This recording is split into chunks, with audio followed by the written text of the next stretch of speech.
হরে কৃষ্ণা রাধে রাধে।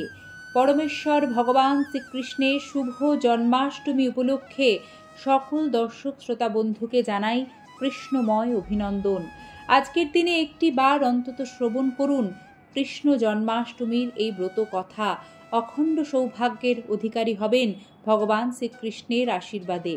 ভাদ্র মাসে কৃষ্ণপক্ষের অষ্টমী তিথিতে শ্রীকৃষ্ণের আবির্ভাব। এই দিন ভগবান শ্রীকৃষ্ণের পূজা করার পাশাপাশি এই জন্মাষ্টমীর ব্রত কথা শ্রবণ করলে ব্যক্তির সমস্ত দুঃখ কষ্ট যেমন দূর হয় তেমনি পূর্ণ হয় সকল মনস্কামনা।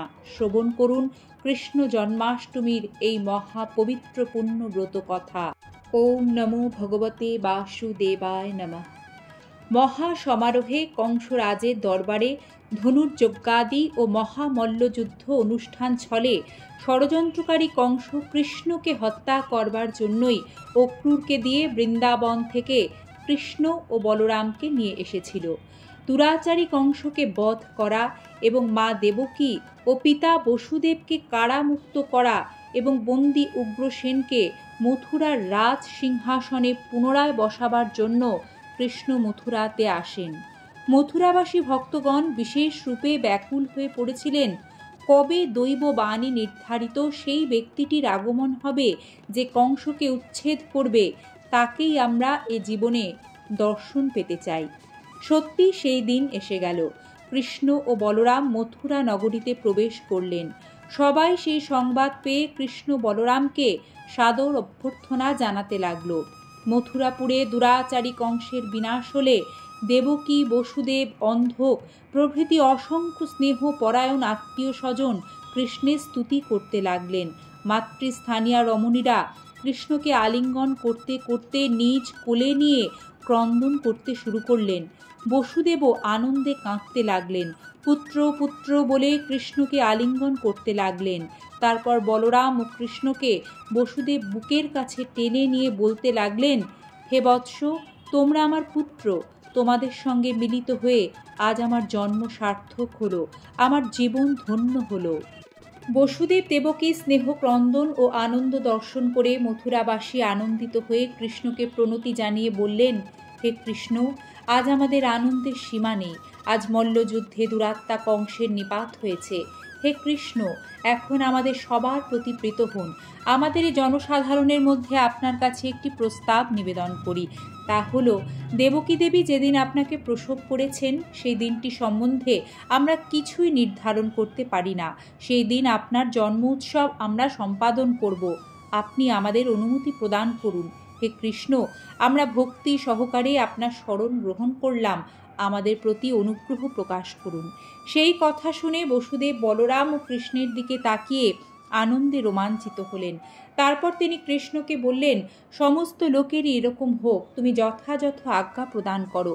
পিতার অনুমতি অনুসারে মথুরা নগরীতে কৃষ্ণ সবার মাঝে ঘোষণা করলেন, হে মানবগণ, সূর্য সিংহ রাশিতে গমন করলে, আকাশে মেঘ উদয় হলে, ভাদ্র মাসে কৃষ্ণাষ্টমীতে অর্ধনিশা ভাগে বৃষ রাশিস্থ শশধরে রোহিণী নক্ষত্রে পিতা বসুদেব ও মাতা দেবকীর কোলে আমার জন্ম হয়।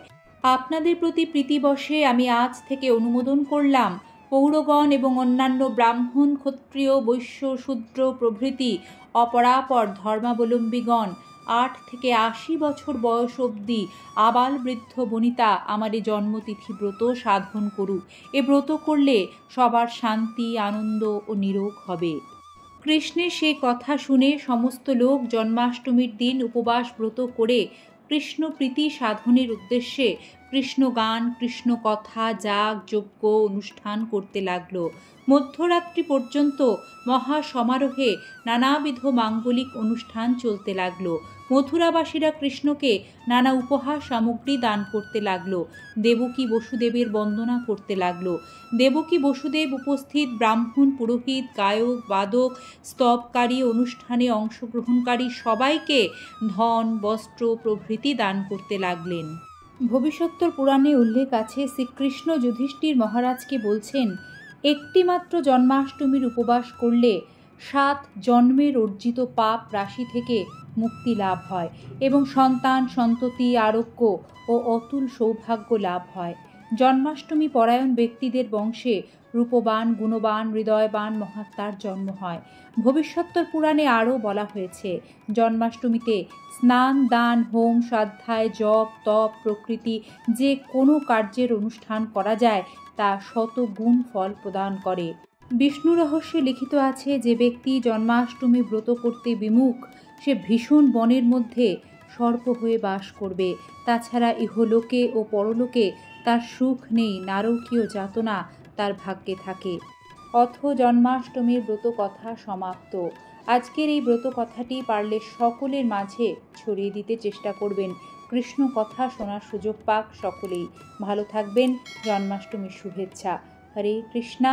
রাধে রাধে।